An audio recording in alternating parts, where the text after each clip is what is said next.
So the first question, what made you want to get involved with eliminating racism and empowering women?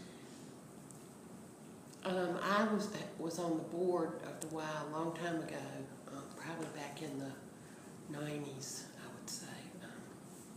And a friend that I respected a whole lot asked me if I would join the board because she said, you have a heart for this kind of work. And it opened my eyes to a lot of things. And so that was back in the dark days.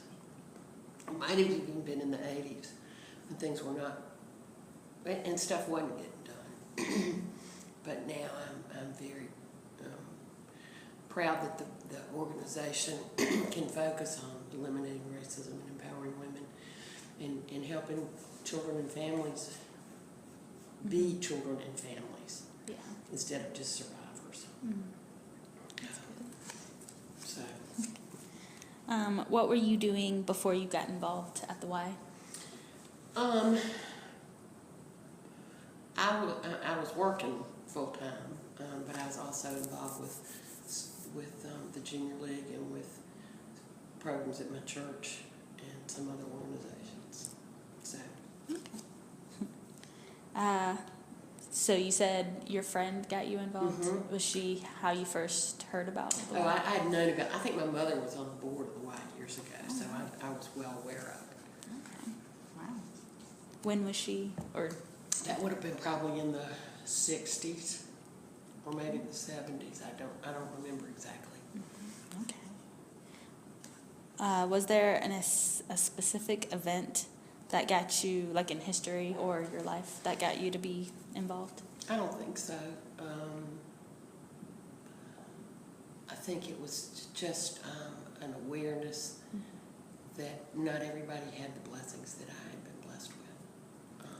And that I truly believe that those who have been blessed have an obligation to help. So.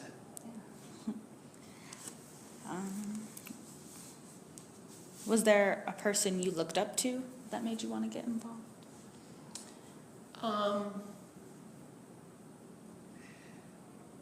Not just like the Y, just to get involved. No, not one person, but I respected a lot of the people who I saw on the board and the women who said, "Look, this isn't the way things ought to be."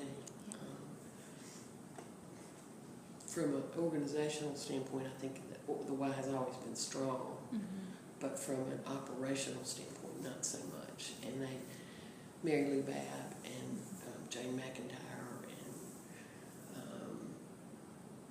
that's two. There are a bunch of other ones. Barbara. I can't even remember her last name now. But people who basically said we have to stop doing things the way we're doing them and change. Yeah. So.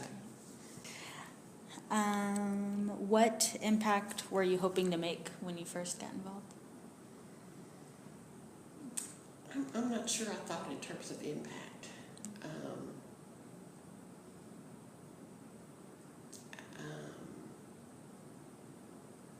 And that may be sort of a generational thing. Because I'm not sure any of us were, any people, any women my age particularly, were encouraged to impact. It was, to make things better, but I'm not sure that it was an individual impact kind of thing. Yeah. So it was more like you were doing it because you thought it was right and not to have an impact, or you didn't know that collectively it would have an impact rather than individually. So that's good. What program or event were you first involved in? Years ago with the children, I remember taking them out. There was a dairy farm out. Do you remember the Hunter Dairies? I don't know if you ever. It's out in Southwest, sort of near the airport, and they used to take tours and stuff. We had a day to take the children from one of the daycare centers out there, and I still remember that as a fun event, and kids who've never seen a cow before, or ridden in a wagon behind a tractor, and it was an eye-opening experience. So that was fun. Was there a specific event during your time with the Y that made your job harder or easier? My job. I mean, my working job, Or no, the with the Y? operation here. Yes. I think I was very uncomfortable with some of the financial. I don't think it was just the lack of expertise in running this as a business. I'm not a business person, but I knew that it wasn't being, and I didn't know that how badly it was being run. So that made me uncomfortable. Okay. But I do remember walking out of here one day and thinking that most organizations have what's called officers and directors liability insurance.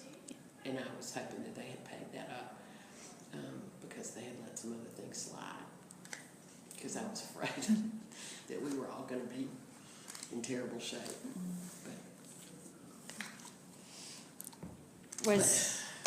Was there something that made your job easier, or anything? The people here have always been good-hearted and welcoming and wanting to do the right thing. Some of them have just been better equipped to do it, to make it happen. Okay.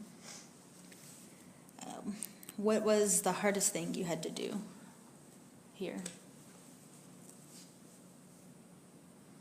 I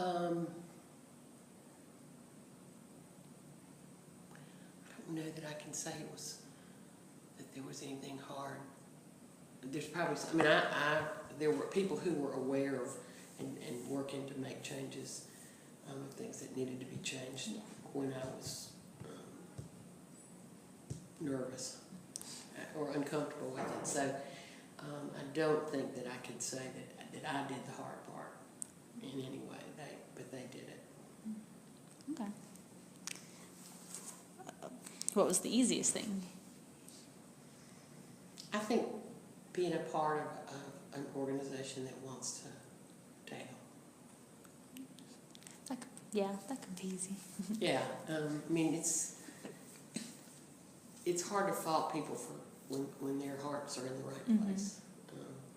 Just their common sense wasn't there, maybe. Yeah. Yeah, it was a good lesson for me that you need a balance of skills to run an organization. Yeah. And it doesn't matter how good somebody's heart is if they don't pay attention to fiscal responsibilities. Yeah. And so. Oh, yeah. What are you most proud of from your time with the Y? I'm proud to be associated with an organization that has been, that righted itself and moved forward. And I think that it's well respected in the community. They have done, I don't know that you've interviewed, have you talked to any of the women who's involved in the Women in Transition program? You're my first person. Oh, okay, well, good. Well, I came about two things recently that have really struck me. One was the retirement party they had for the woman who'd been the director for a long time, Leah Mason, who is a remarkable human being too. But to hear all these women stand up and say, "You helped me change my life here, and you helped me turn things around, and my life is different because I was at the YWCA." That was amazing. And then they have a program called Getting Ahead in a Just Getting By World, which teaches, I think it teaches a whole lot of things, but realistically looking at what you have to do to live, successfully. You have to budget, and you have to think ahead, and you have to think consequentially, and how to do those things. If you've never seen somebody get up and go to work every day, how do you know how to do that? If you've never seen anybody have initiative to make things different, to change, how do you know how to do that? If you've never been parented, how do you know how to parent? Yeah. So all those things, that's what this organization has done for so many women and families now. It's given them a safe place where they can learn what they need to survive and thrive. Yeah. So that's the best thing, I think, is being able to savor just the joy that you see these people and the sense of accomplishment that they have in their lives now. Yeah. That's a great thing to observe. Yeah. So would you say you were here in the middle of all the change, or before it? I was here before. I've been on the board two different stints. One was before the change, and it took me a long time to come back because I felt made me nervous. But when I came back, it was like a whole different organization. Yeah. And I'm proud to be associated with it, and I'm excited about the future for the organization. And I think they're changing with the times. Things are not as they have always been, but they're looking at what need to be met, and thoughtfully discussing things and looking at how can we help, but not just jumping in willy-nilly. With a plan and a basis for it. So.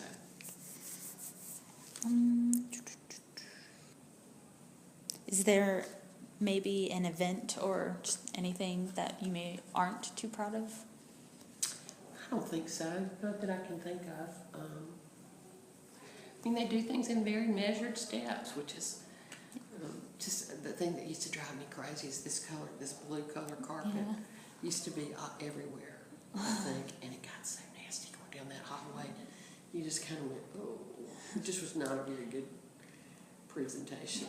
And I was just sitting in here enjoying this room because it used to be all this really dark paneling, and it was sort of like a cave in here, and they had pictures of all the past presidents hanging on that wall, and they were all different sizes and different,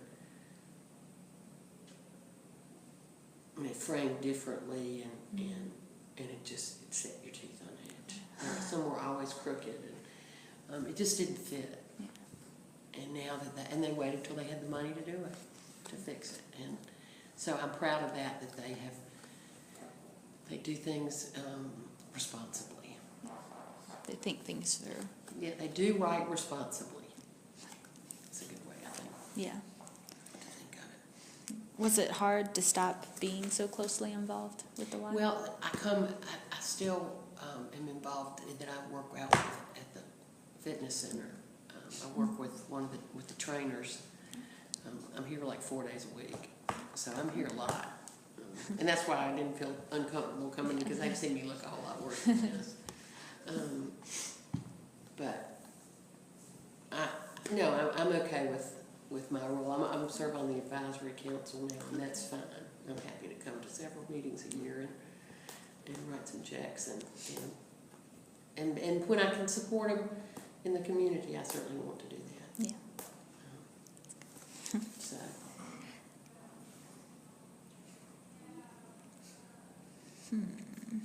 Well, the next question was, do you feel like you fulfilled the impact you were hoping to make? But I don't know that I can say I changed anything. I voted when I needed to vote on things that other people had thought through and planned, and I was glad to support them in that. But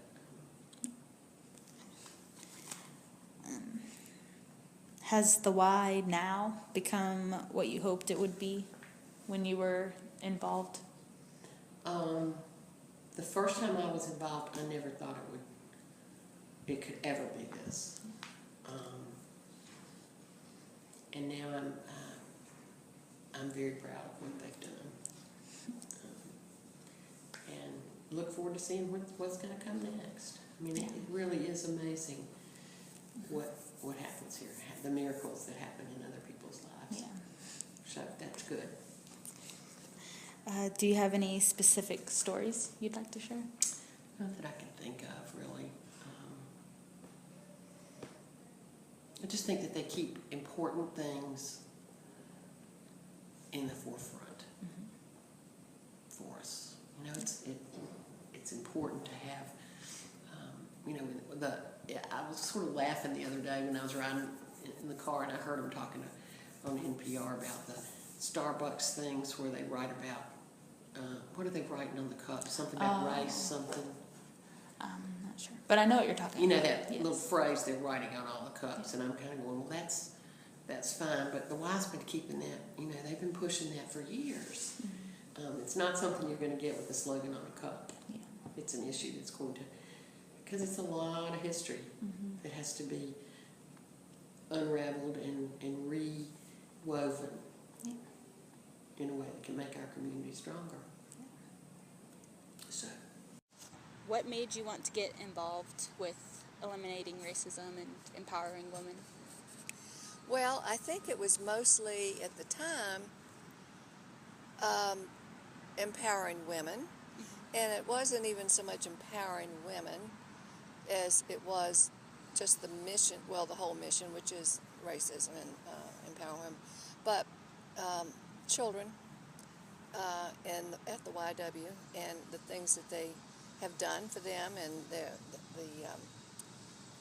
preschool and the after-school care and the summer camps, and it's just such a wholesome experience. And actually, my first touch base with the YWCA was when my children, my oldest daughter, was almost 1, and I was 8 months pregnant with the second one, and we went to the YW to learn how to swim. It was one of those mother-daughter things or mother-child things. You go, and that's when the YW was on Trade Street, very old, and it had this downstairs. The swimming pool was downstairs underneath the building, and it was really kind of grimy and groovy. But another friend and I decided to do that, and then that was about all my involvement with them until my children started getting a little bit older. And then I guess I was asked to be on a committee that I cared about, was really about children, and one thing led to another. You know, I've just stuck with it a long, long time and watched it grow here, and watched how the Ys have empowered so many people across the country, across the world. Yeah. And Sarah Belk will tell you a lot about that, because she's been very involved with the World Council, I suppose. What were you doing before you got involved with the YW? What was I doing? Before? I was raising children. No, I was, I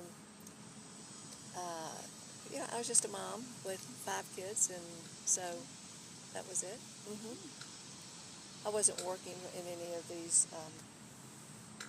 human services, so to speak. You said your first experiences was the pool. Was the pool.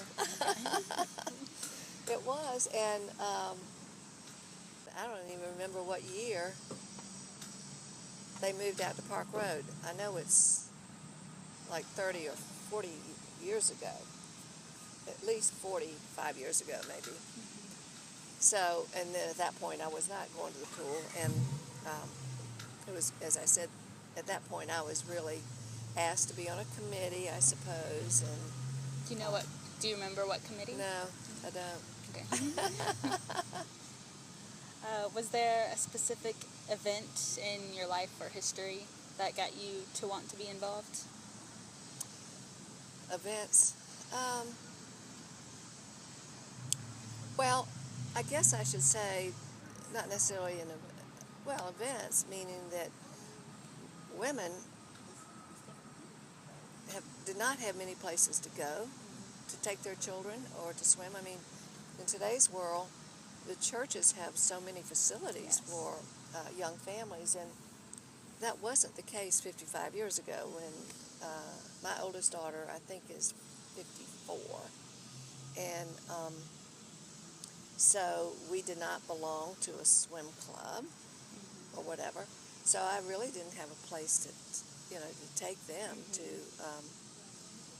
learn that. And I never used them for childcare because I didn't need to. I had myself. I was the childcare person. Yeah. But then, I mean, I have to really dig deep, Ashley, when you ask me those questions, because it's been I've been involved with them a long time, and we weren't doing any major fundraising then. Um, like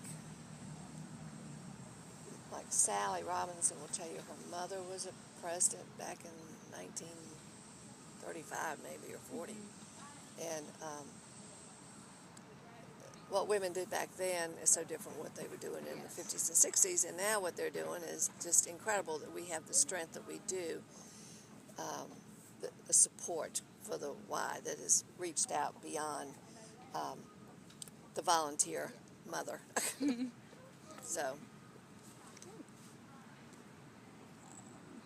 Was there a person you looked up to that made you want to get involved? at the Y Just or anywhere? anywhere. Anywhere. Yeah, there were quite a few people. There were quite a few people who have mentored me, and Sally Robinson is one. She's only maybe 2 years older than I am, but I've always loved her can-do. I mean, she's always taken on causes that mattered a lot, and and I've really always looked up to her. And then people like Sarah Bryant stepped out and got into the Planned Parenthood thing that was so different. And then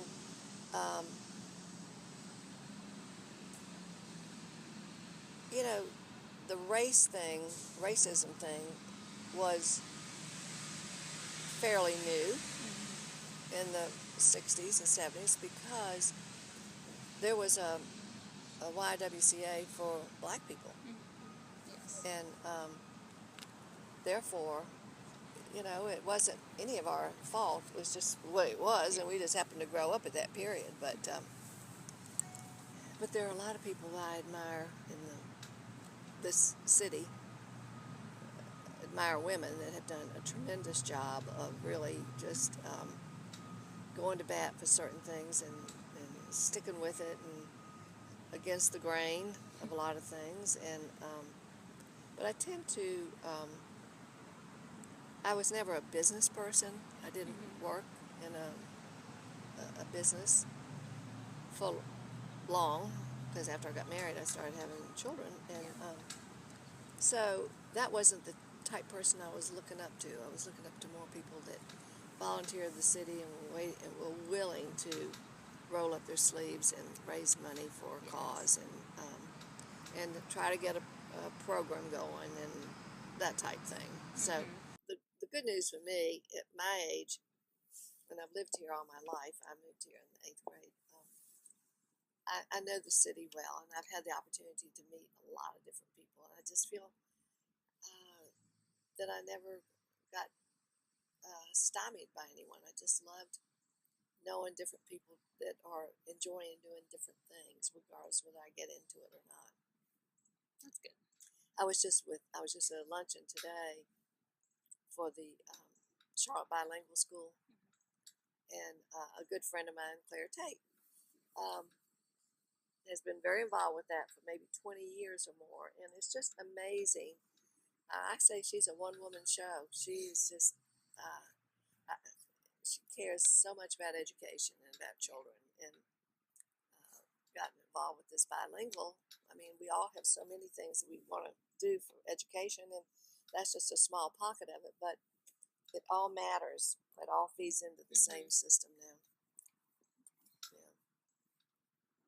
What impact were you hoping to make when you first got involved? I never thought about trying to make an impact. I guess I just wanted to be a part of an organization that I was admired and respected, and hoped that the little bit that I could do for them, I could do well. And so I never thought of the impact. Now, at this stage, there's a lot of things, a lot of impact I'd like to see. I'd like for the YW to be more recognized for what their good works are. And I tease my husband, who's been very involved with the YM and chaired that board as well. And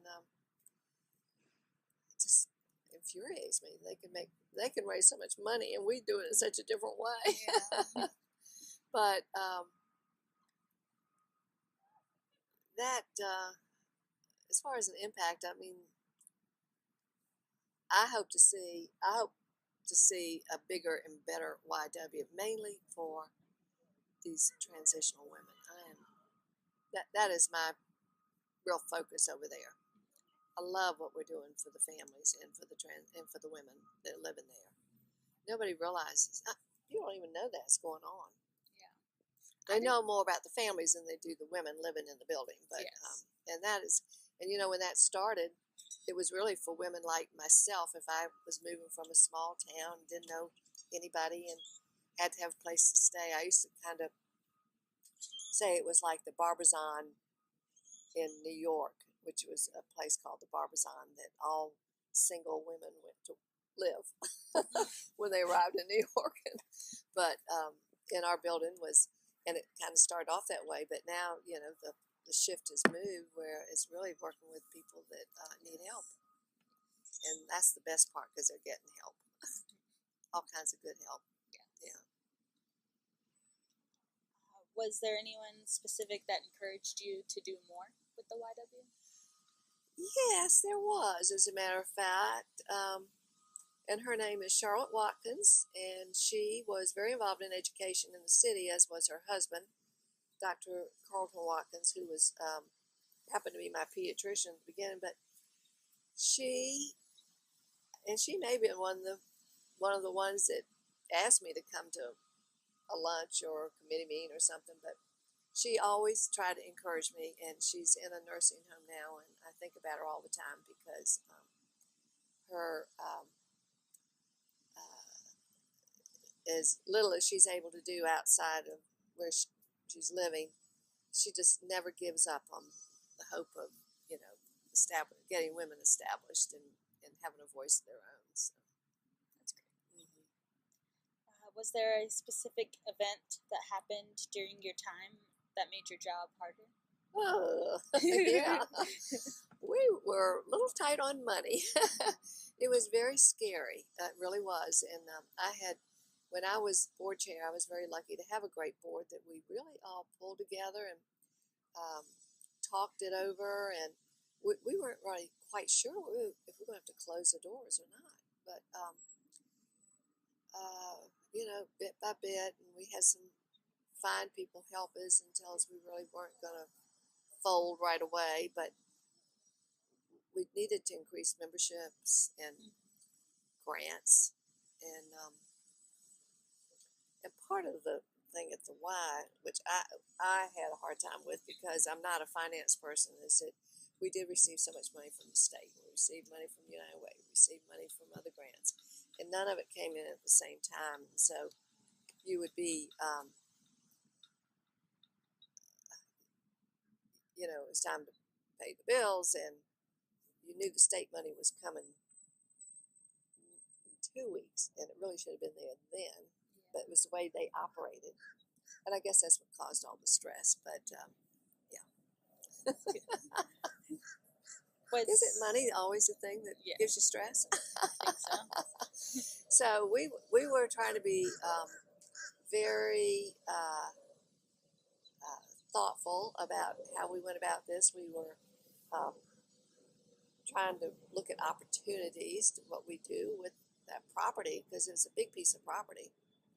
And I remember when they were putting up cell phone towers, we were offered they would like to put one up in our backyard at the center, and they were going to pay us like $1,000 a month, or maybe it was just $1,000 to put up. Well, it sounded really good, but we voted against it all for the right reasons, But you were torn, Yes. torn. But I'm so glad we didn't, because we were able to put those homes for the families in the back, and the wonderful playground we have, and that. Thinking about the future. Thinking about the future, trying to be a visionary. Was there an event that made your job easier? An event? No, not really. I guess, how should I say? I guess just the fact that there was good comradeship among all of our board and our staff, and we all cared a lot about each other. And so anything that came about, we pulled ourselves together to help. That was an event, whatever the event might have been. What was the hardest thing you had to do? The hardest thing had to do was really trying to keep the place running. That was the hardest thing.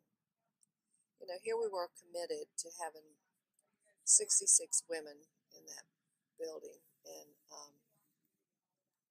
and like every place that rents, there were troubles when people would not pay their rent, or something happened to them that caused a little trouble, and we needed so many repairs on those 3 floors. But again, it was our board. When I first started, our board was really mostly people from nonprofits, and they were busy really trying to keep their own organization going, and they weren't really big fundraisers. But as our board started changing and we started bringing in some business people, it really helped and changed. And just like one of our board chairs was a part of Women Execs, and those women all came over and painted the bathrooms and the kitchens, and this was on a shoestring. But it was just having some help, some extra help that we didn't really know how to go about and get. I mean, we just didn't have any strength in the community at that point until we really, and the boards have gotten better and better and better. I'm just really proud of all of them. Of course, I haven't been a board chair in years and years on the advisory board, but but they do the heavy lifting. Yeah. They really do. And they've got a great staff. Kirsten is something else. She's wonderful. What made you realize the sort of, I guess, like the little things you needed to take care of to change the board during that time? Well, just simply what I just said. It Yeah. was, they were all wonderful women, and you can't have men on the board. It's a national thing, but most of those women were all terrific, and all had a mission to take care of women and children and eliminate racism. But because of their nonprofit status, they really were not into the fundraising, and therefore we never had any fundraising events. And actually, we didn't for years. I mean, this luncheon they're having now, I'm not even sure. It hasn't been that many years. Well, it's been a number of years, but which has been a lifesaver. It really has. But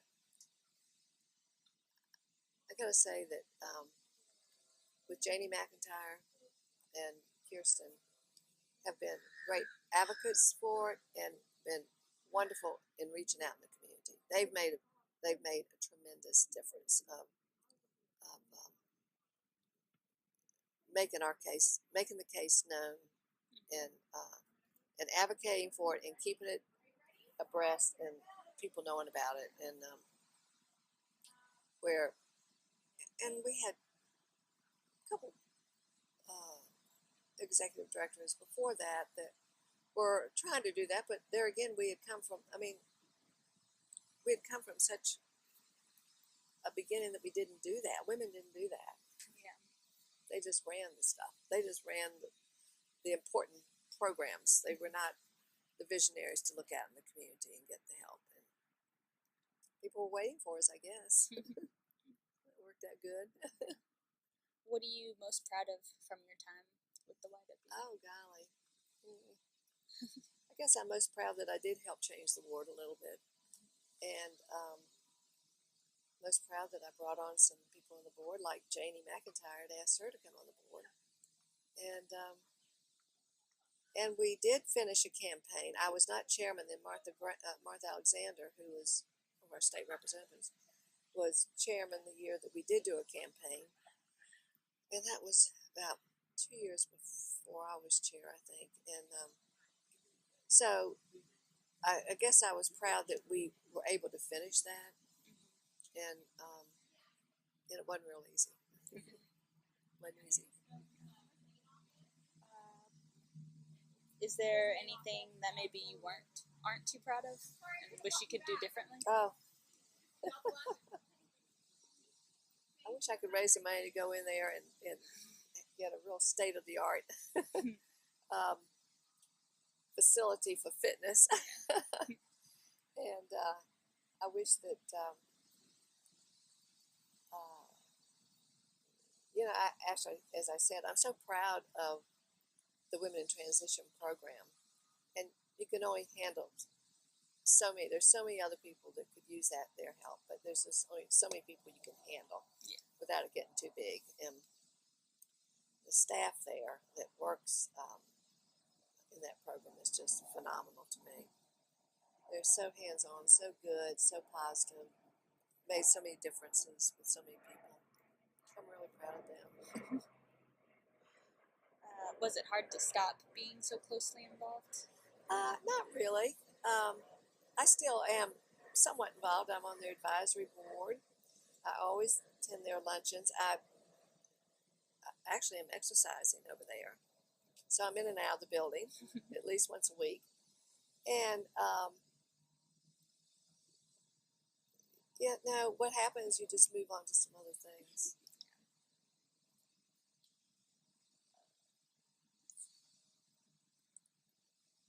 Well, the next question is, did you fulfill the impact you were hoping to make? Yeah, I think so. I think with the fact that we changed our board and strengthened it, it gave it a new direction. And and that was about the most I could do,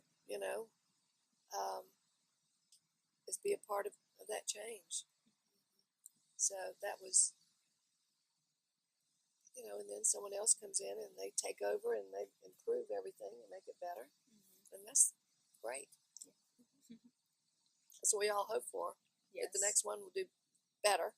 Yes. And they have more tools at that point because someone else has done a little something else. So I've always been a cheerleader for them. Let me say that. I still am a cheerleader. Yeah. Has the YW become what you hoped it would be? Gosh, they impress me so now. I mean, they really do. They are working so hard to eliminate racism in so many different small ways, but that's how things work anyhow. You start small and you hope it'll grow and that there'll be some interaction with other groups and people. And I think I'm very proud of what they're doing, but I'm also very proud. I mean, here not only they've been so powerful, so helpful with the Women in Transition program, but look what they're doing for the children. Yes. I mean, it's a safe haven for so many of them, and the after-school program is terrific. And as I said, I don't know a lot about the fitness, but they're trying to keep up a little bit. I mean, they just don't have the space for it, but they're keeping up. But the families that are living out there, think what help they're getting. I mean, they could be anywhere and nobody's helping them. They're getting an education on finance, Yes. how to get a job. Their children are in after-school care. They've got a playground. They can participate in all the activities they have there, as well as the parents can. I think that's tremendous. It'd be nice if I do know that there are probably some other Ys that are doing a similar program that are bigger. I used to think it was in Seattle, and I guess that still is a very large Y, and they do a lot of this family stuff. But and I know we'd like to, but the real key is the fact that these people are on the property and they're not out, and they've they're being looked after in a very comforting way. And it's not an easy program for them. They've got to commit to 2 years of Yes. not doing this and that and blah blah blah. But that's the only thing. I mean, that's discipline. I mean, we've all learned that. Yes. If we don't have discipline in some of these things, how do you ever get started and finish the race? Yes. So, Do you have any specific stories you'd like to share? I probably did, but I can't think of it. Let's see. Any good stories?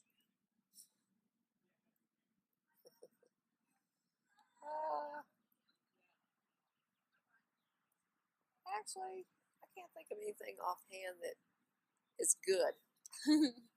Sounds good. If I do, I'm gonna call you. What made you want to get involved with empowering women and eliminating racism? Well, I thought the YW was the oldest and largest women's organization in the world. Yes.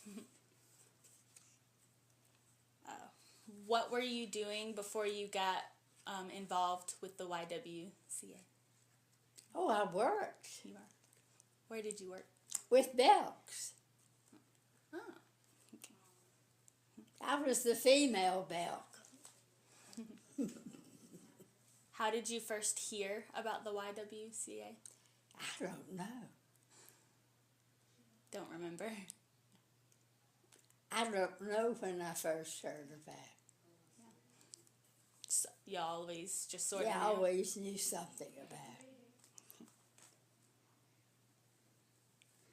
Was there a specific event that made you want to get involved with the YW? Like in No. history? You just wanted to? I thought it did a good job.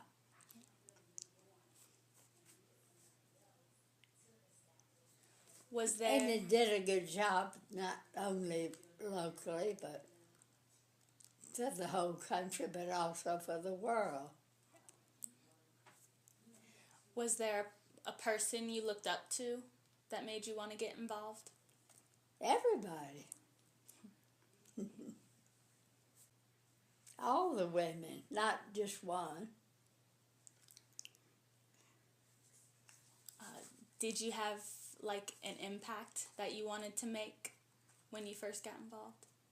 Did I have a Impact that you wanted to make?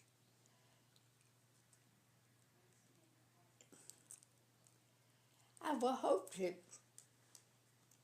be part of making it a better world. I don't know what else. Was there a program or event you were first involved in? I don't remember a first one. Was there anyone specific who encouraged you to do more with the YWCA? They were just remarkable women, I thought. What was your time like at the YWCA? My time, like, Yeah, there at the YW. I don't know how to answer that question.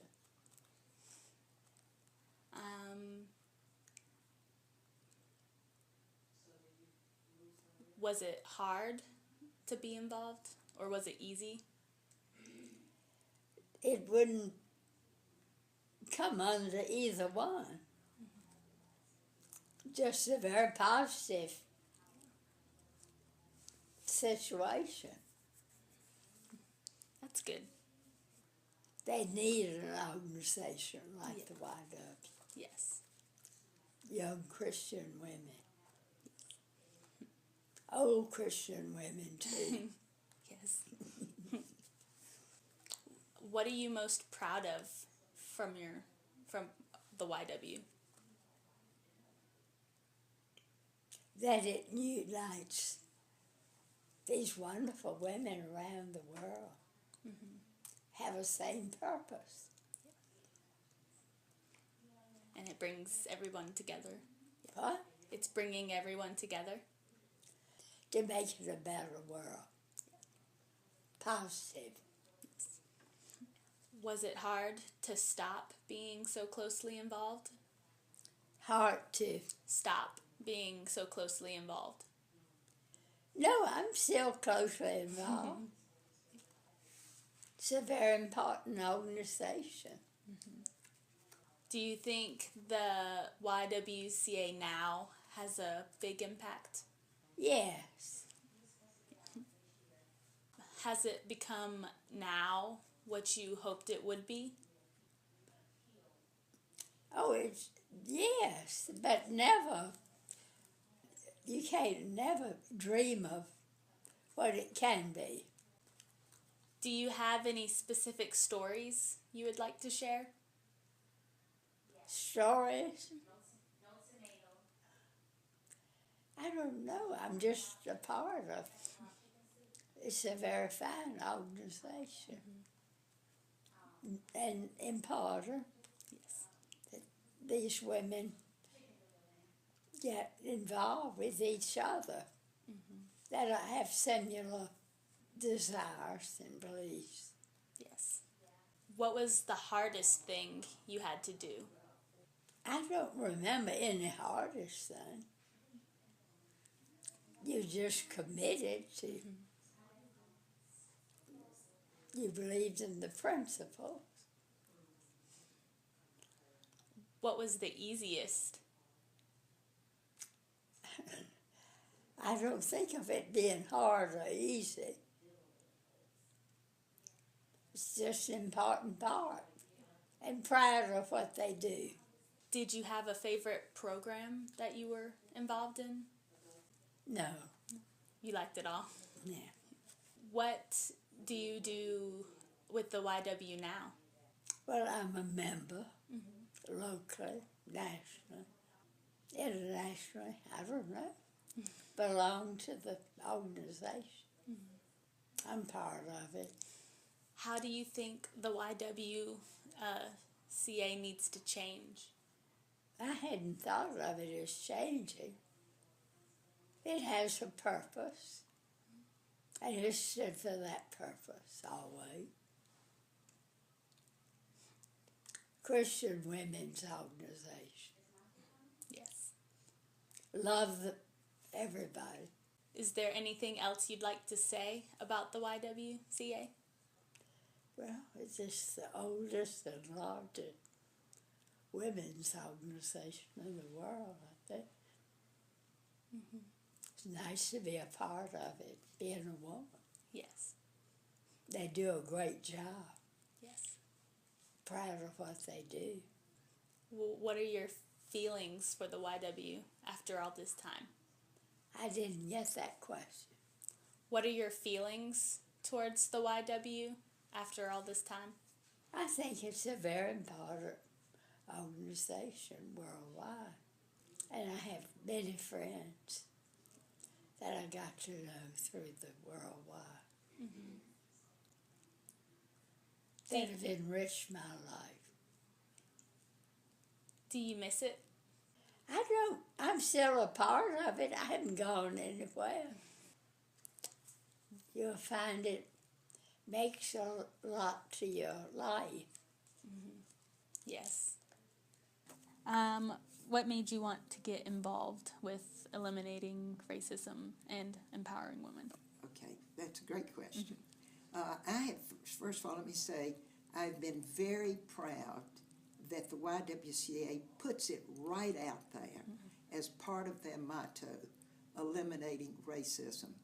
Because when I was growing up here, and even when our children were growing up here, that took a lot of courage to state that.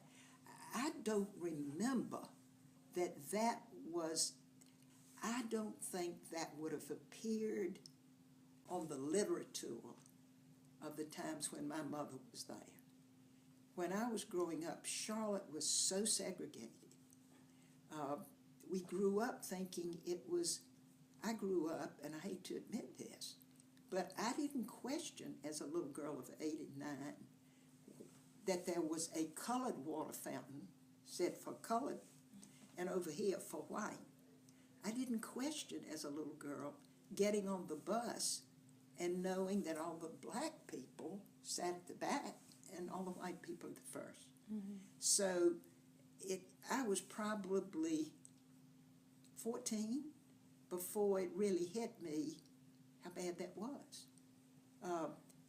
But I was part of a culture where the African Americans were treated, even if you treated them nice, you thought of them not quite on the level of white people.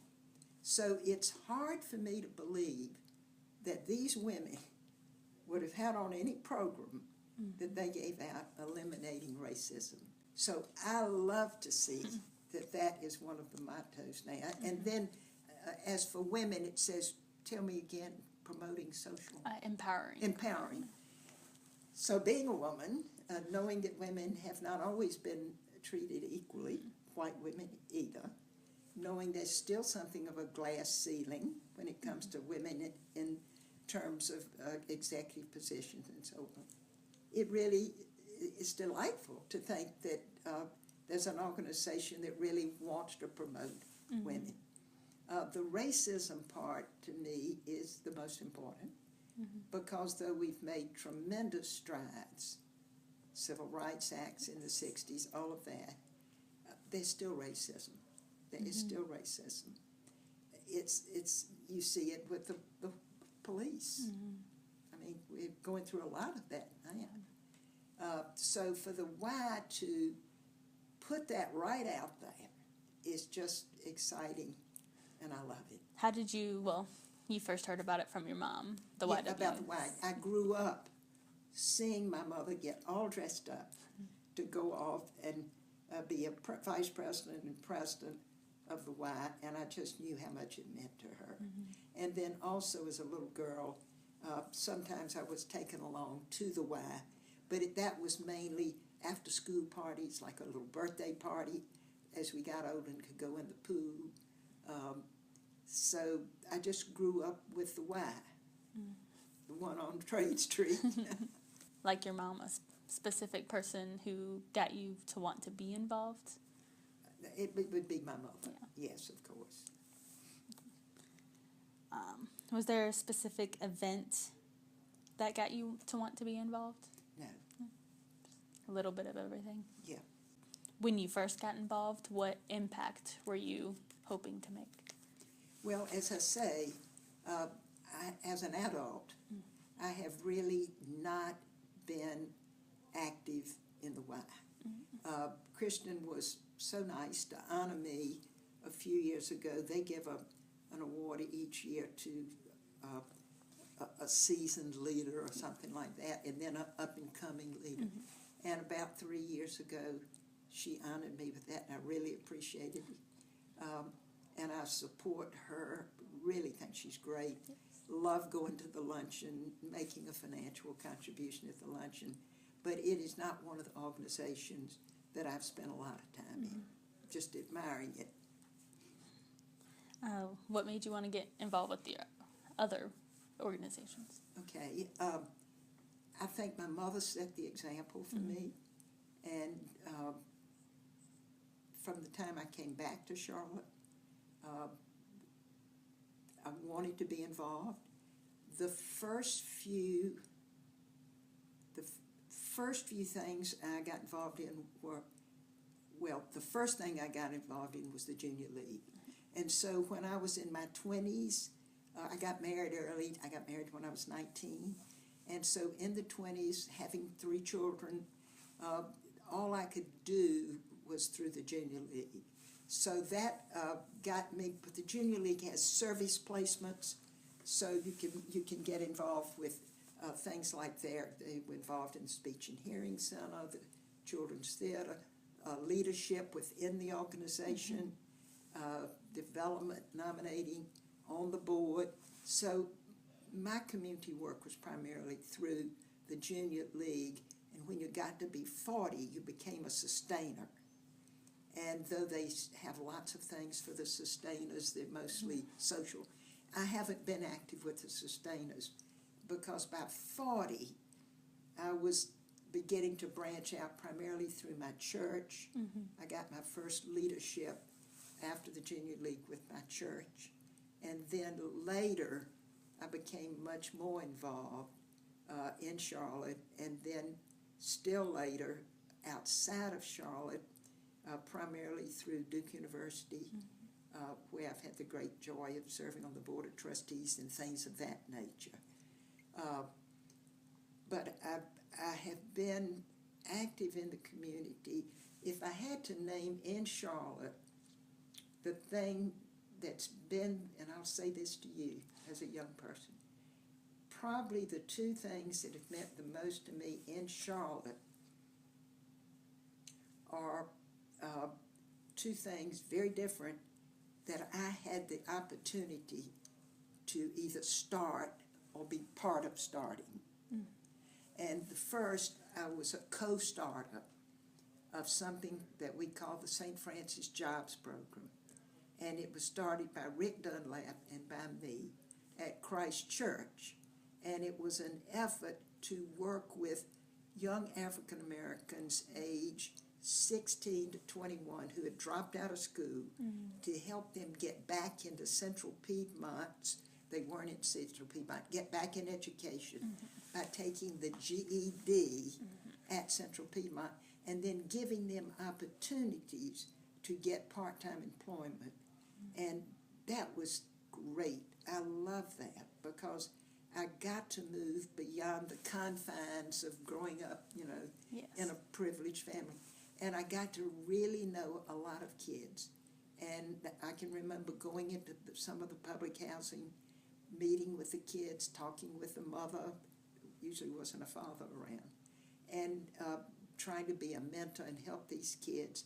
And they would graduate, once they got the GED, they would graduate from our program and we would have graduation ceremonies over at Christ Church.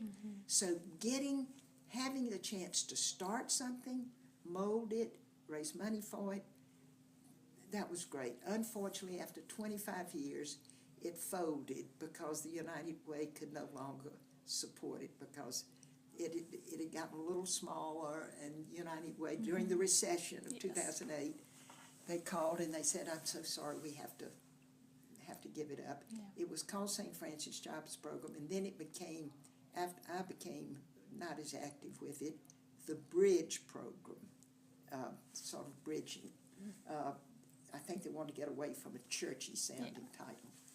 Then the other thing that has meant the most to me in Charlotte is being the founder of something that's called the Levine Museum of the New South. You familiar with it? I hope you've been there. Yes. Okay. And that, my mother died in the early spring of 1990. And by that summer, I knew I wanted something different to do. And so when my old history teacher from my 8th grade called me up and asked me if I would help start a history museum, she said, "I'm head of the Mecklenburg Historical Society.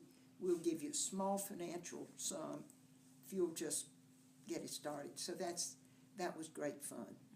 And you may have seen the article in the Charlotte Observer probably 10 days ago announcing that Emily Zimmerman was stepping down after she was a fabulous executive director or president of the museum, and she's retired. So I'd have to say, if you get a chance to start a nonprofit as a volunteer, do it. Yeah. You stay awake at night, but it's so much fun. God, it's fun. You know, you worry, am I going to raise enough money? How should the programs be? Who should be on the board? How can we be diverse? But I'll tell you, there's nothing like the satisfaction of starting something.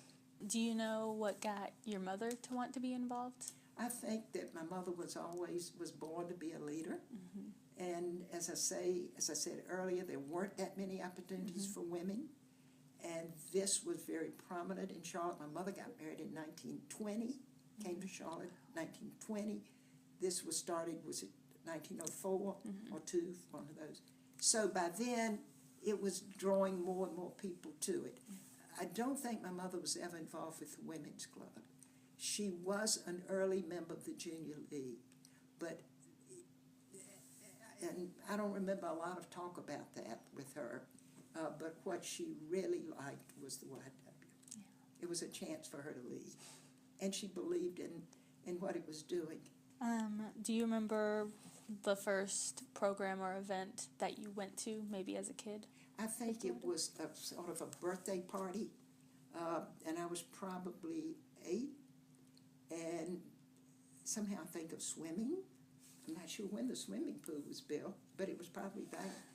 I just remember a group of girls. It was just all girls, of course, just playing around. So that was it. Was there anyone specific who encouraged you just to do more? In the community? Yes. I think it was an example of my mother. No, nobody really encouraged me. They just did it. You know? That early party would have been in the, let's see, I was born in 34, so it'd been something like 1940, 41. What impact were you hoping to make when you first just got involved? In the community? Well, of course, it would depend on what organization, and whether you started it or just joined as a board member. But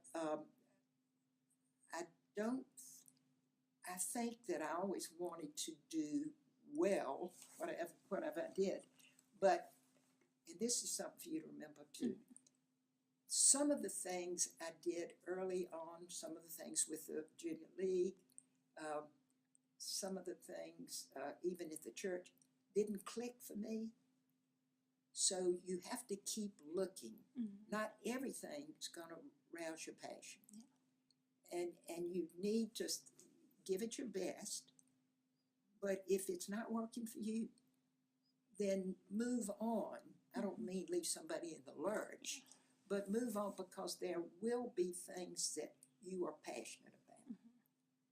And I think I found that what made me feel most excited were opportunities to, I love diversity, was to feel that I was experiencing diversity, because I didn't grow up with it, to experience it, and to maybe also help someone go to the next level. I think those are the things that I particularly like. Oh, I will say this, and this is a little different. There was a time where when I was at Duke, I was a history major, but I also took some fabulous courses in art history. And so I like painting. And about in the early 80s, I went on the Mint Museum board. There was no Uptown Mint, it was over here on Randolph. And again, although we didn't start the Mint, we started an effort to expand the Mint. And see that there's that challenge. How can we do it? We wanted to have the funds to do it. So we got on the city council bond vote, and we were defeated. The community didn't vote for it.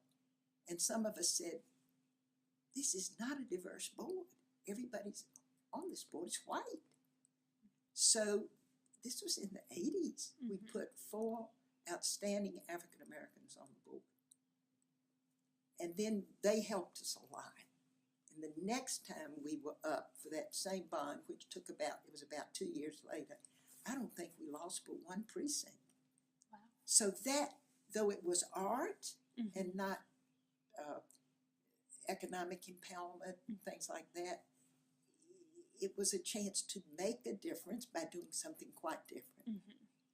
Mm-hmm. So the new building was built. It used to face into Eastover. Now it faces out on Randolph.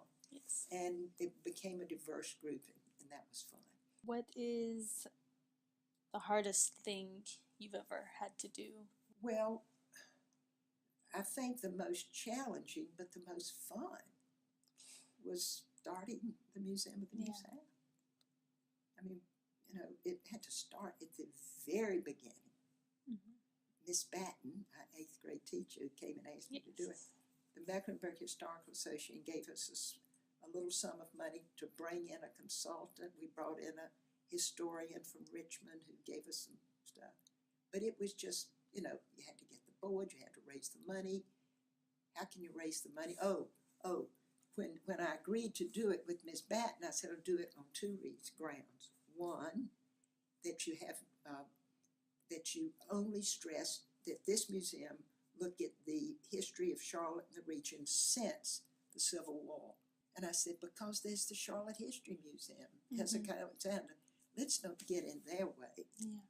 And she said, okay. And then I said, the other is that we have no building for up until 5 years.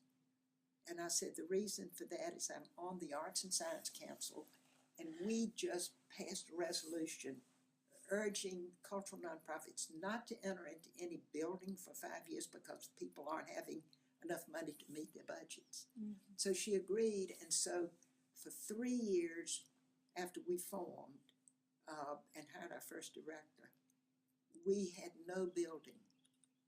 And we just did exhibits in tents and in bank lobbies and places like that. So, that was fun. It was challenging. Who ever heard of a museum without walls? Yeah. So that kind of thing. Then Yeah. we had our first fundraising and all of that. So that was fun. What are you most proud of? Oh, I'd From have to say that. most proud of starting the museum, and also starting on it's much smaller, but I'm very proud of the St. Francis Johns program. Is there any thing or event that maybe you aren't too proud of, and that you That I was involved in. that you wish you could maybe go back and change or do differently? That's interesting. Nothing's coming to mind. As I said, there were different things I did, like I was the representative from the Junior League Board to be the chairman of the Charlotte Speech and Hearing Center. I did the best I could. I think I did a pretty good job. But there have been things that didn't catch my passion. Mm-hmm. Just nothing wrong with that. That was passionate. The league started it. Mm-hmm. But so I can't think of anything I wish that I screwed up, messed up on, that worries me or think about. But I just know that there were some things I've done in the community that I wasn't that excited about. Do you think now that you fulfilled the impact you wanted to make? Yes, I think so. Yeah. Yes. I'm still active. Mm-hmm. I'm not going on any other boards, but I'm still on another thing that has been very big in my life, is the Charlotte Mecklenburg Public Library. Mm-hmm. And I was chairman when we were trying to get the bond vote to build a new library uptown. So I didn't start the library for sure, but I had to work really hard to go out and stand before big PTA groups and say, please vote on the ballot for a library. So that I would throw the public library into something that's meant a lot to me. Now, the point is, the only boards I'm serving on now is the foundation board for the public library. That was just started 2 years ago. Doesn't take a lot of time.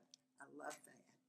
And then I serve on 2 boards at Duke, not the Board of Trustees, I aged off that, but 2 boards at Duke that are more advisory, so they only meet a couple of times a year.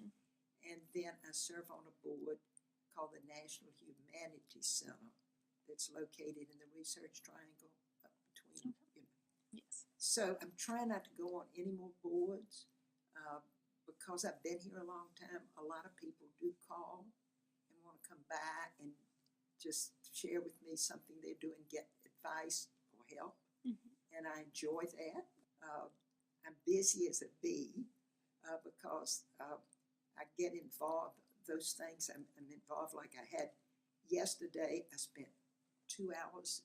I loved it at lunch with a young woman who's just become head of a nonprofit and she's having some problem. I spent 2 hours on the phone yesterday afternoon talking to someone in Durham who is advising the Center for Documentary Studies, whose board I'm on. So it takes up a lot of time to do that.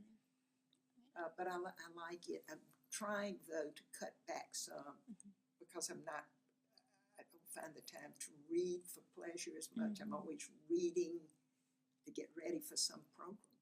So, but I've enjoyed it. Yes. It's time to cool down. What events were happening in the community that sort of impacted what was happening at all the organizations you were involved in? That's interesting. Of course, the big event of my childhood was World War II. All 4 of my brothers were in the war. Fortunately, one of them was injured enough to be evacuated to England from France, but all 4 of them got home. So to observe that, and my parents getting up every morning early to listen to the radio broadcast, listening to it at lunch, listening to it at night. My father had a big map on the wall and he would trace where the boys were. So that was the big impact of my life and created my love of history.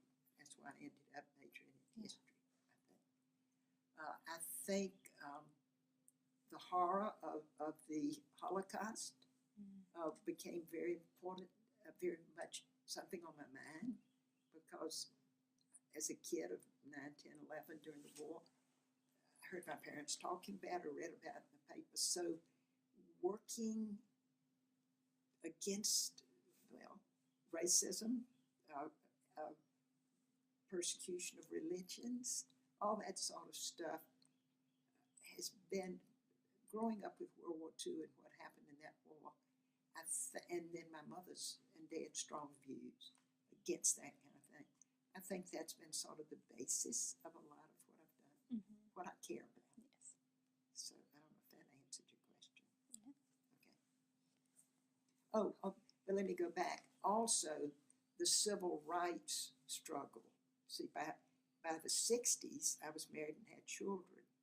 So being able to, and I was not, that's one of the things I love about the Museum of the New South. You go up there right now, there's exhibits following what the Southern Association of some of the NAACP, what white ministers went to help white college students.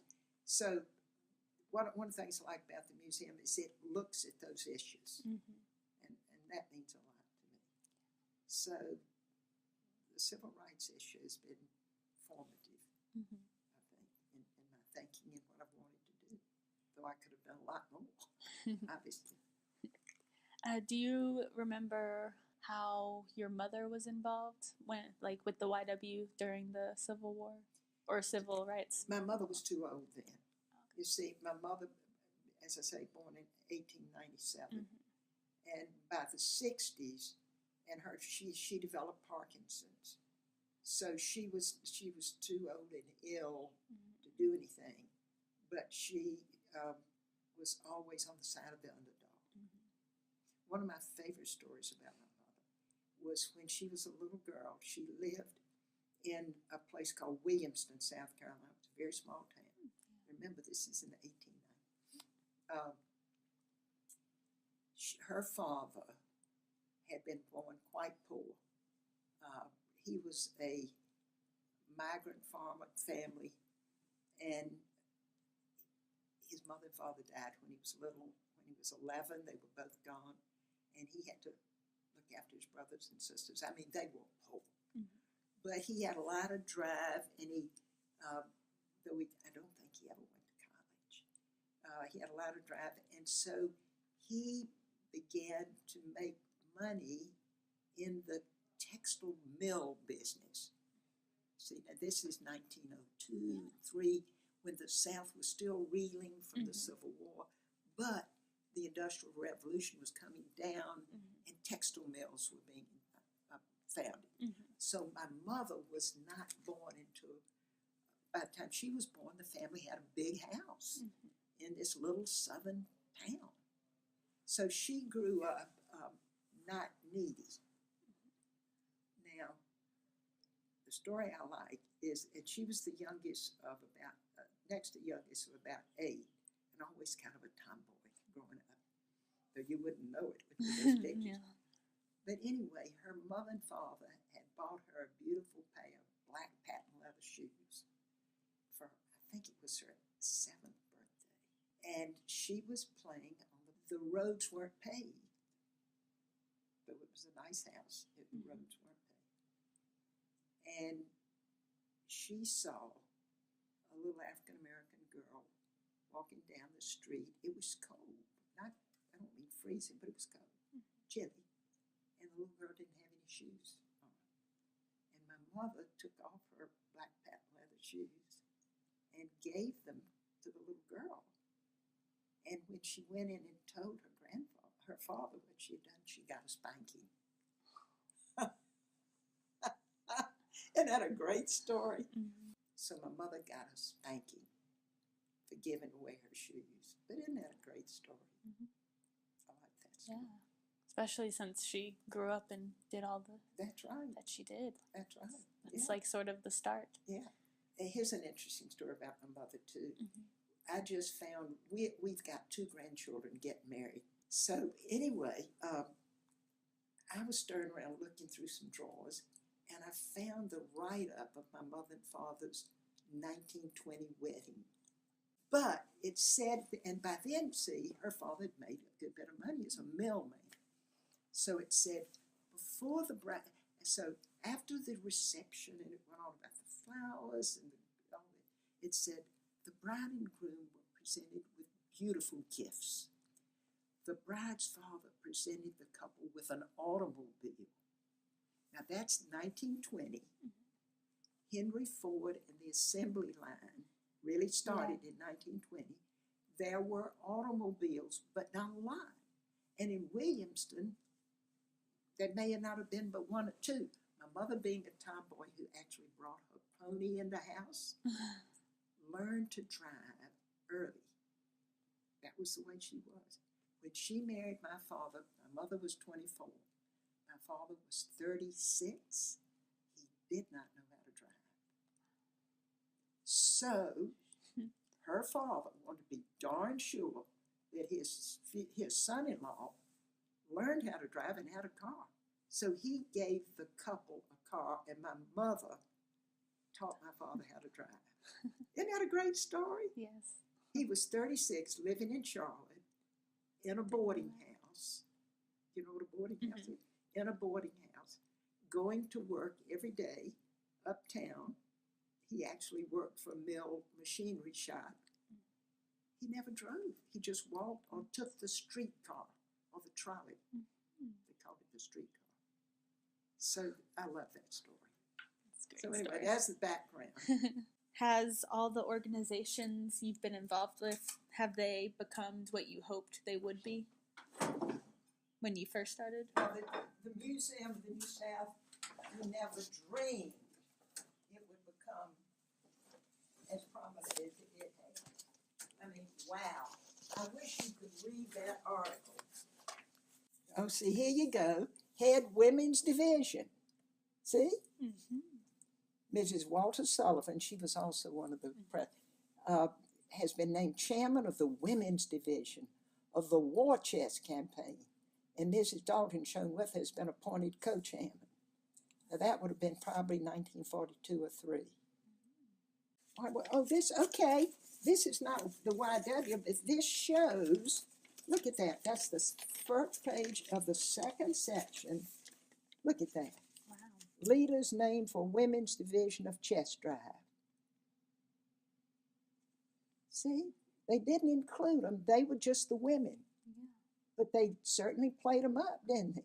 Yep. And then here it is written over here. And here are the men who all were the leaders. But they didn't put their pictures in. No. Oh, here we go again. This is the DAR. And look, have you ever heard of the DAR? Daughters of the American Revolution. State DR names Gertrude Caraway regent. That was the top thing. And look, mother was, let's see what mother was. Miss Dalton, chaplain. She was the chaplain. You are learning a lot about women in those days. This was 1946. The war had just ended. But they're still dressing the same way, aren't they? Mm-hmm. I like the fact that, though we weren't included, they still wrote us up. What made you want to get involved with eliminating racism and empowering women? Well, actually, you know, I was just grew up with my parents feeling very open, and we had people working for us, but they were always like family and all, you know.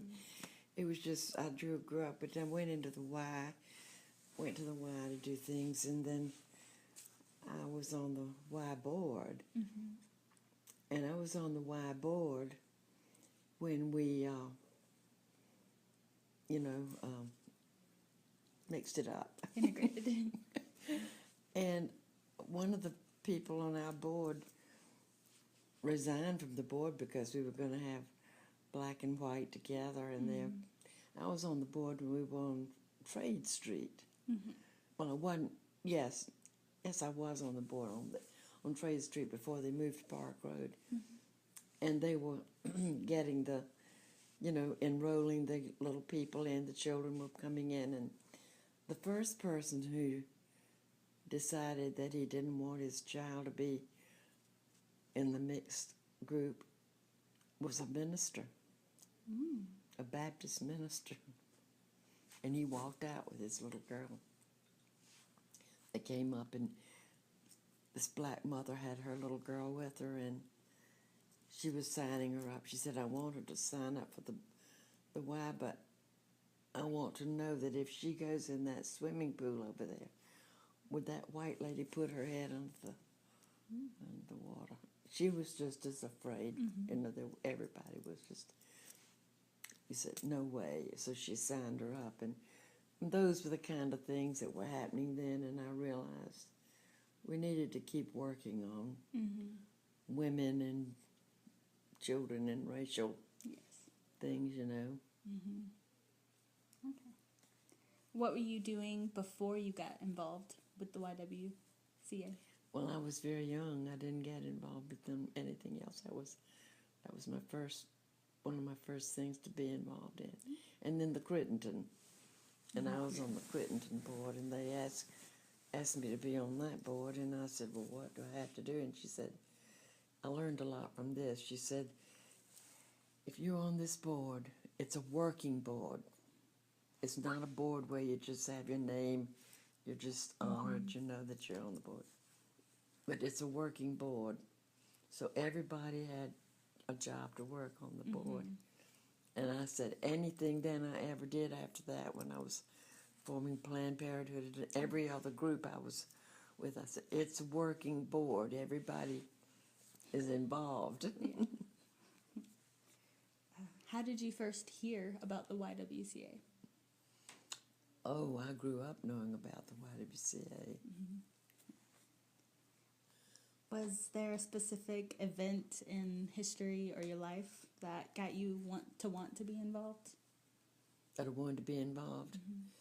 Well, yes. My sister and I went to the Y. We took swimming lessons and things like that, And that's how I first became involved with the Y. Okay. How long have you been involved with the Y, and in what capacity? Well, let's see. I guess I'm sort of, I've been so long here. I'm getting to be nearly 93 years old, so you can, and I was born in Charlotte, so it's been a long time. Was there a person you looked up to that made you want to get involved? In the Y, In general? well, it was kind of a thing that you did it in general with the friends. I mean, it's kind of a thing that everybody did back then. What impact were you hoping to make when you first got involved? I didn't know I'd make any impact. What program or event were you first involved with at the YW? Let's see. I took exercises and swimming lessons. Was there anyone specific that encouraged you to do more with the YW? Well, I got to know the people on the board, on the staff and things like that, and they encouraged me to keep be involved with it. What events were happening in the community that was impacting what was happening at the YW? But things were happening in the community. Well, I think when we ended segregation, that was a big event with Y, and we had a lot to do with that. It was important.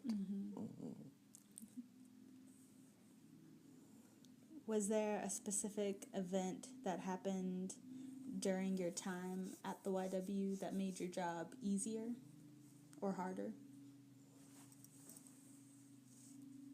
Well, it was easier all the time. I never had anything hard happen. That's good. What was the hardest thing you had to do during your time with the Y? The hardest thing, I think, possibly the part of the integration, and then with the people at the Y, we had, I don't know what the hardest thing was, because there weren't any real hard things, but we worked hard on all of those things and putting the people together and getting it working, the programs and all that. What was the easiest? The easiest was just be with the people. What are you most proud of from your time with the YW? What am I most proud of?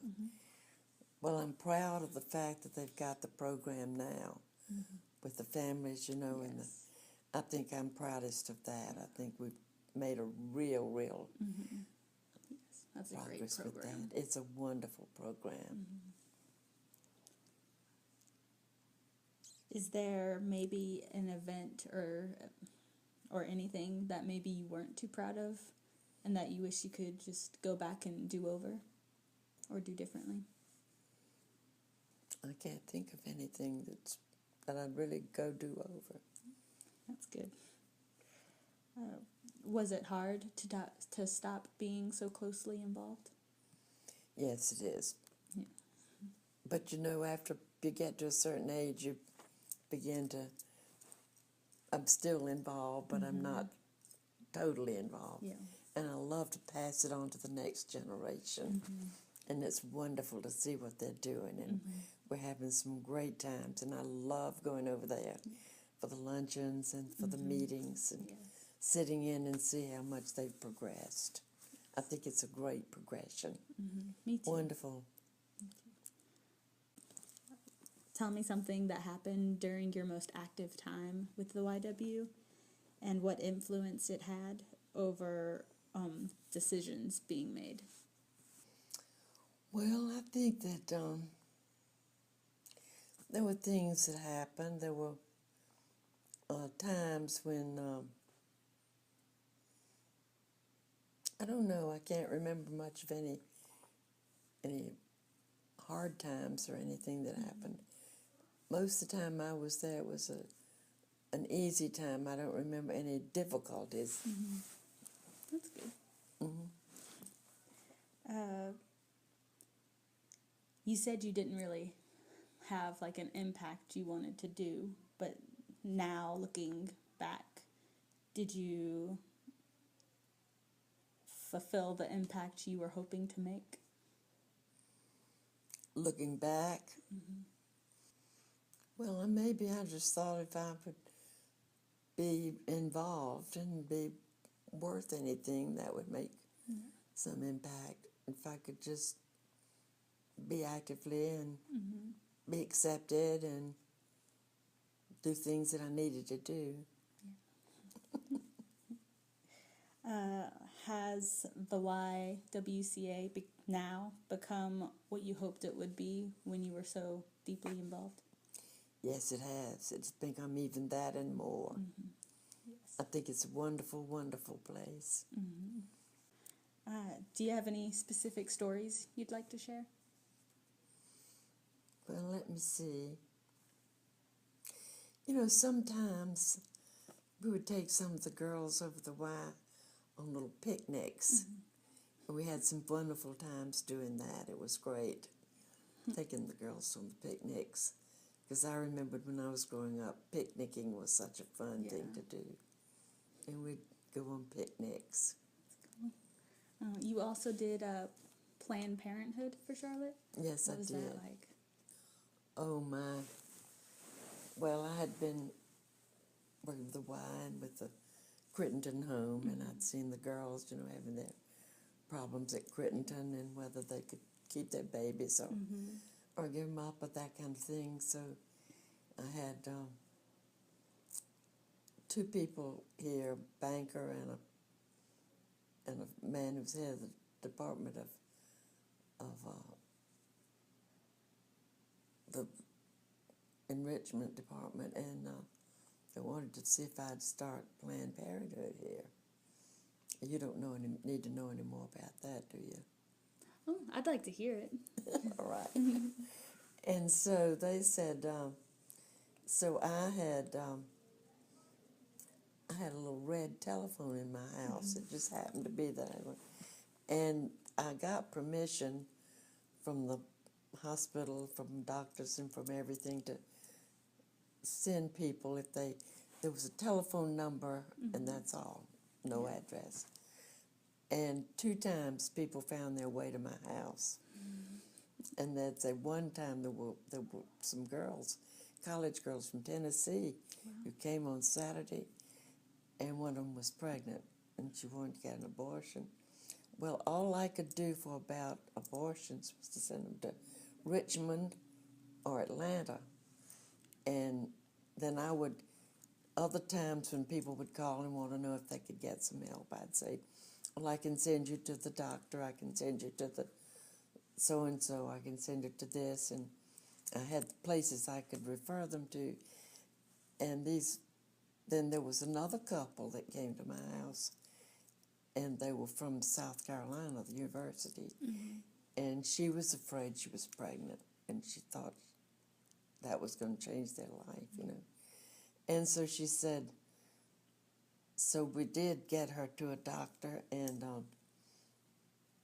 she was not pregnant, which was very lucky. But then I'd have young women to call me, and I'd say, well, I can send you to so-and-so. I can send. They'd say, oh, yeah, I've been told that so much. They needed a place to be. So they told me we needed to get a clinic started. So I went to New York and visited up there. And they came down here. They said, if you raise $10,000, you can open a clinic. Well, called all my friends, everybody we could get, and we went to health department auditorium, and we raised $7,500. And we got a doctor's office, a retired doctor's office, and another OBGYN gave us all of their materials there. And we hired 2 people. And then we had a lot of volunteers. We had a man down the hall who would do our money work problems and things like that. And so we finally set it up, and the first month we had 20 young people to come. And then we began having them come to our clinic. The doctors here, half the OBGYNs would give their services to us. And then, of course, the problem came when we did abortions. And it was a problem really first with Planned Parenthood. A lot of people opposed it. But I went to the first people on my board. I said I was either bold or naive. I don't know. I mean, naive or bored or whatever. And I went to see the leaders in everything, the medicines, the bankers, businessmen, people in the community, doctors, lawyers, and I asked them if they would be on my board. And every one of them said, honey, I'm too busy. And I said, would you give me about 6 weeks to 2 months and we'll talk about it? So we would meet at the United Way. They gave us lunch there. And that became my first board, the head of everything. And they stayed, most all of them stayed a year or more. But one, after a year, someone would say, I've got to move on, which we got some other bad. We got a lot of people, and we kept growing. And one of the interesting things was that my counseling service was set up by a nun, a Catholic nun. She was a good friend of mine, and she was teaching out at University of at UNC Charlotte. And that's where I took some of my training for counseling too. And she, I took my training for counseling, got my master's, and she was teaching, and so I got her, and she set up my counseling service, and people couldn't believe that. And I was on the national board of Planned Parenthood, and I'd go to speak at different places, and they'd always want to know how we got started and how in the world we got a Catholic nun. I'd say, yes, it was a Catholic nun. And so that's all the way we got started. Wow, that's great. So, what made you want to get involved with eliminating racism and empowering women?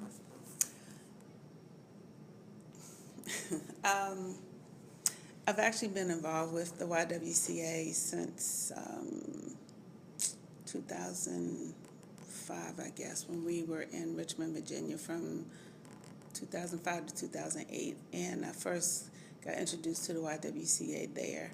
And, of course, the organization's national mission being eliminating racism and empowering women. It was a passion of mine to be involved in an organization that could help women, and especially women of color, advance in socially, in the workplace, just to be able to be a part of an organization that can impact women's overall place in society, and where a lot of times things aren't equal. And so just being able to kind of equip women with things that would help bring them on a level playing field, and especially women and families of color. What were you doing before you got involved at the YW? So I was involved at the YW. I was on the board at the YW in Richmond, and then when we moved here to Charlotte in 2008, Word of my involvement with the YW in Richmond had gotten to Charlotte, and the executive director at the time, Jane, recruited me to the YW here. And so prior to that, my volunteer involvement had been with the Mentors Project, which is in Georgia. So I've kind of been involved in community volunteering since 2001. My career is in banking. I'm actually a retired banker.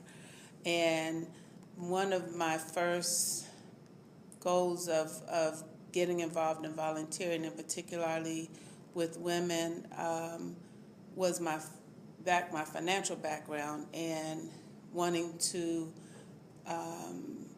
share my financial literacy education and skills with this same population, kind of teaching the importance of the finance aspect of it. So that's kind of where that came from.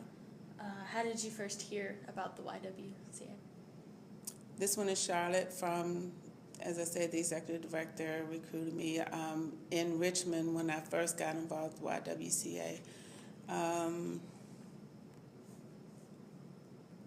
think I was seeking a place to volunteer, and because of their mission is how I got involved at the one in Richmond. And in my involvement at YWCA Central Carolinas, it was just kind of natural because I really enjoyed my time at the one in Richmond. Mm-hmm. How long have you been involved with the YW, and in what capacity? From a national perspective, so I was on the board in the YW in Richmond from 2005 to 2008, and I've been on the board here in Charlotte from 2008 until the present. Was there a specific event in history or your life that got you to want to be involved with the YW? Not specifically an event. I guess it was more a time in my life after I had basically retired from banking and was just looking to be involved in an organization where I felt I could give back. The YW was a good fit for me. Mm-hmm. Was there a person you looked up to that made you want to get involved?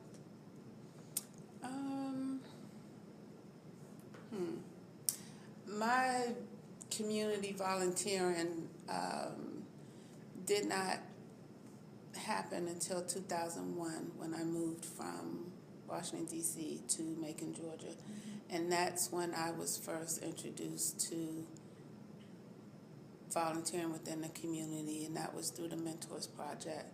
And the head of the Mentors Project at that time, and she still is, her name is June O'Neill. And I've always looked up to June and still do because of her passion to helping women and youngsters. And she's more or less my volunteer mentor. Yeah. What impact were you hoping to make when you first got involved? If I could impact positively one individual in the community, specifically within the organization, have a positive influence, be a blessing to someone else, give someone hope that maybe didn't have it before, and even if it were just in a small area, if I could just have a positive impact on any individual's life, that's what inspires me to want to be involved. What program or event were you first involved in? Here at the YW, or? Yeah, the YW. Well, as a board member, we're more in a governance role, more in an oversight role. I know when I first came to Charlotte and got involved with the YW here, one of our, well, it's our annual fundraising luncheon that we hold here, the We Believe luncheon, that I'm always impressed by the number of people that give back and that don't mind giving and that believe in our mission here at the YWCA and support it through contributions and donor relations. And so I guess, and the size of our luncheon, because it's attended by anywhere from 700 to 1,000 people, and that leaves an impact when you just see. And then have you been to one? No. Okay, and then the luncheon itself, we usually have one of our program participants either in person or via video kind of share their story and how our work at the YW has impacted their lives, and that's always heartwarming to see. Yeah, so anytime, and also at our board meetings, we implemented what's called a mission moment, where we try to highlight one of our programs, either Families Together, Women in Transition, or the youth programs, where we have either the director of those programs share a success story from a participant, or sometimes a participant themselves will come in and share the impact that we've had. And so that always, I just kind of always sit back after being able to interact with one of our participants and hearing their success. You just kind of sit back and feel like it's all worthwhile. Mm-hmm. Yeah. Was there anyone specific that encouraged you to do more with the YW?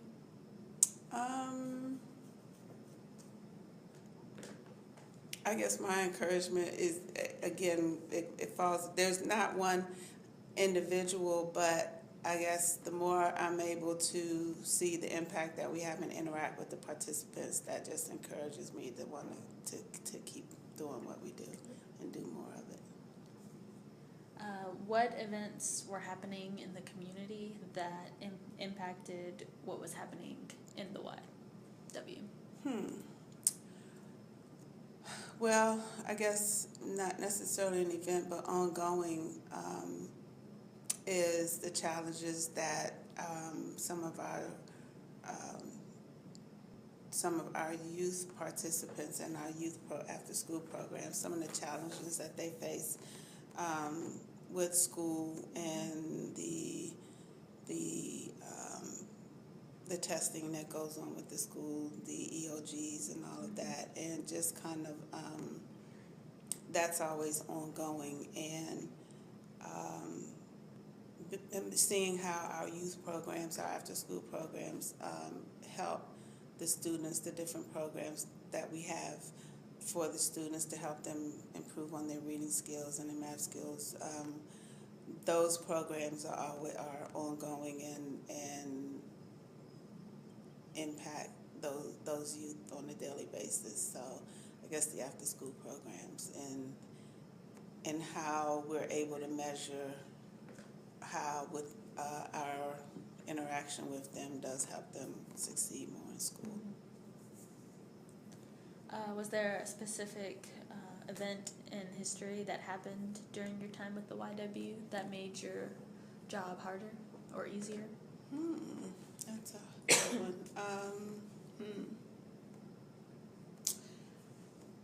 I guess the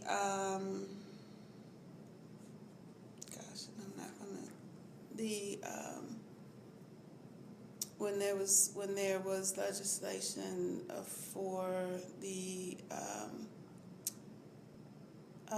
same-sex marriage I know. ban, and it's one. Oh gosh. When I'm not, the name of it is escaping me, but the YW did take a stance in that and in supporting it, and so I guess from an advocacy standpoint, that was kind of an eye opener for me as far as what how we as an organization can put our strength behind or against certain legislation, and it can or cannot have an impact. And so I guess the whole advocacy part of our mission and just is a part or that I didn't have a full appreciation of how as an organization we can do things from this level to impact legislation or bills or and so that was kind of an eye-opener for me to see how locally we can impact what happens on Capitol Hill. What was the hardest thing you've had to do during your time with the YW? I don't know. I'm not sure. That's a good one. I'm not sure. I don't know how to answer that one. Okay. Means it wasn't too bad. It wasn't. No, Yeah. I've enjoyed it. I mean, just from a governance standpoint, because we as a board we don't get involved in the day-to-day runnings of the association, and so I can't really. I know well within the last year when we faced a loss of funding from the city, and which would mean that we could possibly have had to have closed 3 of our youth learning centers. And the staff here is great, and so Kirsten, the CEO, and the staff kind of got a lot of us involved in going in front of City Council to kind of stress what impact that would have on the organization if we did lose, if they did cut all of the funding that they had set out to cut. And so we were able to actually reinstate some of it, and we didn't lose all of it, and we only had to end up closing 1 of our youth learning centers. And so that was challenging, and the staff here did a great job and over the past year at making sure that council and everyone else in the city knows of the importance of our centers and the impact that it has on our youth, and hopefully we won't have to face that again. But yeah, having to come to the decision to have it even close even 1 center, knowing how it impacts the people within those communities, that was hard. Yeah. Well, what was the easiest thing you've had to do? I mean, because of the staff, because of the participants, because it's just volunteering is the easiest. I mean, it's just, again, just seeing and knowing the impact that we have. It just makes it, number one, good to be a part of an organization that does, and then to be able to have the staff and the support that the YW does, it makes this job very easy. Yeah. What are you most proud of from your time here? It kind of just all falls back to an overall just being proud of leading an organization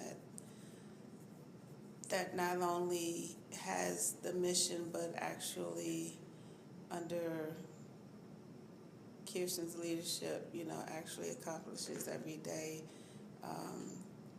helping to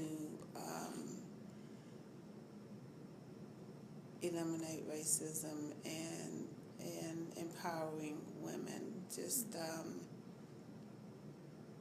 Just being a part of all of that. I'm just proud to be a part of all of that, and to see the impact that we do have on individuals' lives. Yeah.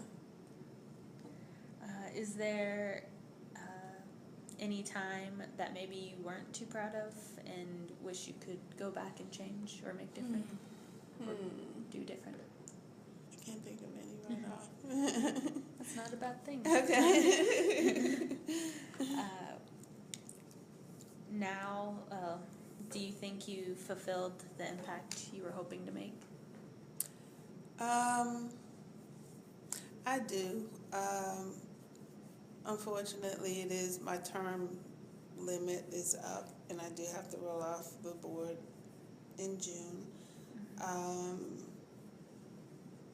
And I do feel like the 6 years that I've been on the board that we have accomplished. On the board, within the board itself, I believe that we've come, I won't say a long way because it's been ongoing, but we implemented since my time on the board, we used to call them unity sessions where, as a board, we know as an organization our mission is eliminating racism, and we talked about how important it is for us to be comfortable with that before we can go out and be advocates for the organization. And so we've implemented what are called unity sessions, where outside of board meetings we get together as a board and discuss. We may view a movie that deals with racism, or read a book, or and then we get together and we kind of have discussions about it. And I feel good about that. And so I feel that helps us to be more comfortable in discussing that aspect of our mission. I do believe that if you, as a board, if you have to be a part of and buy into the mission in order to support the organization. So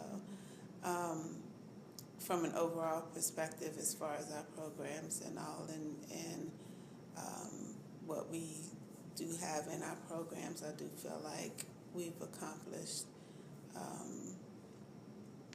our overall goal of helping. And to me, if we can just help, if we help one individual, I feel like we've accomplished our goal. But I know we help many more, but just having an impact one individual at a time, I believe, that we have.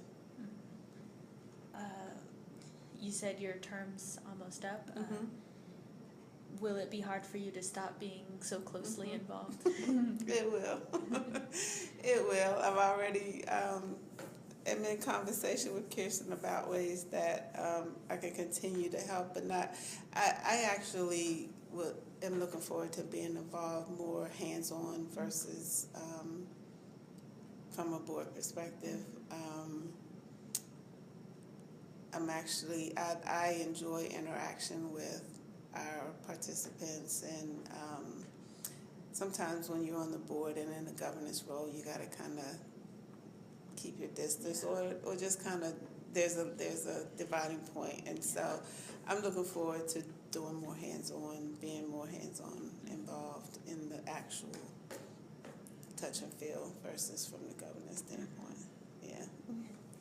Can you tell me something that happened during your most active time here, and what influence you felt it had on decisions being made by you or by others?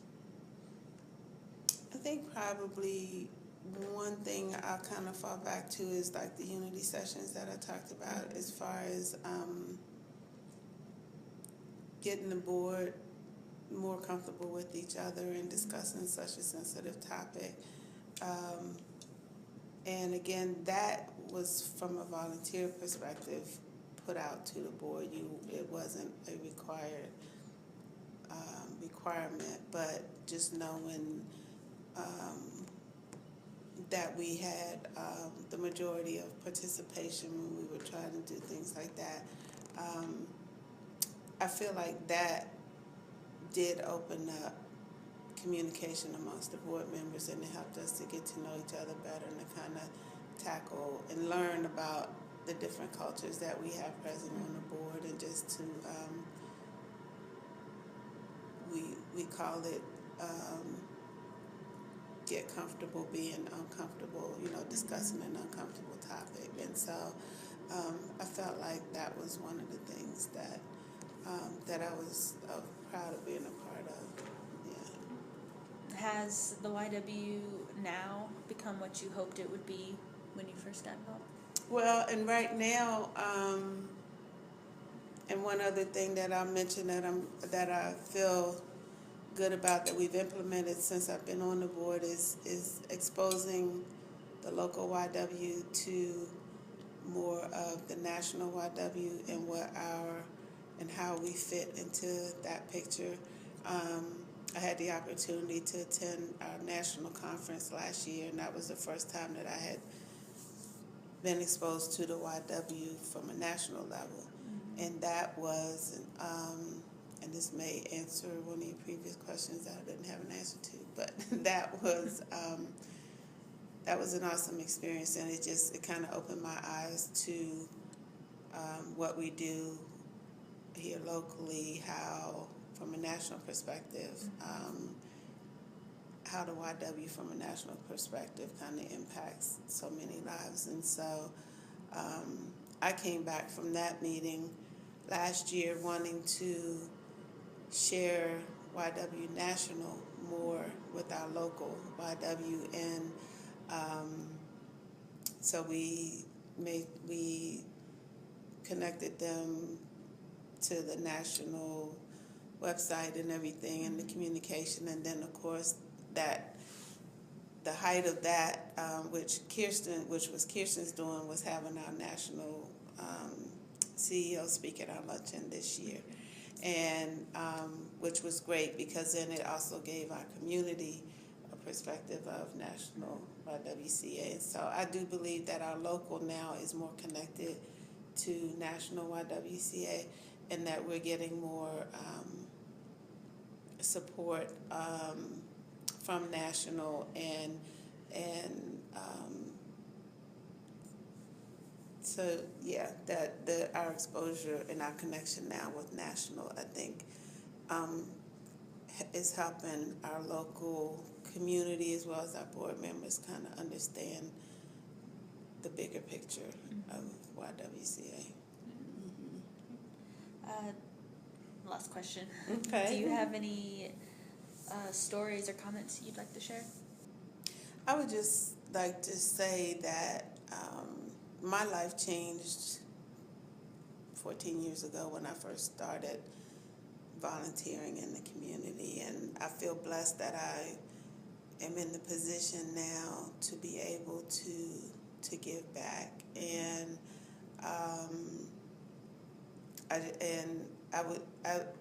I just feel that it's important. I feel like I missed out on not having this,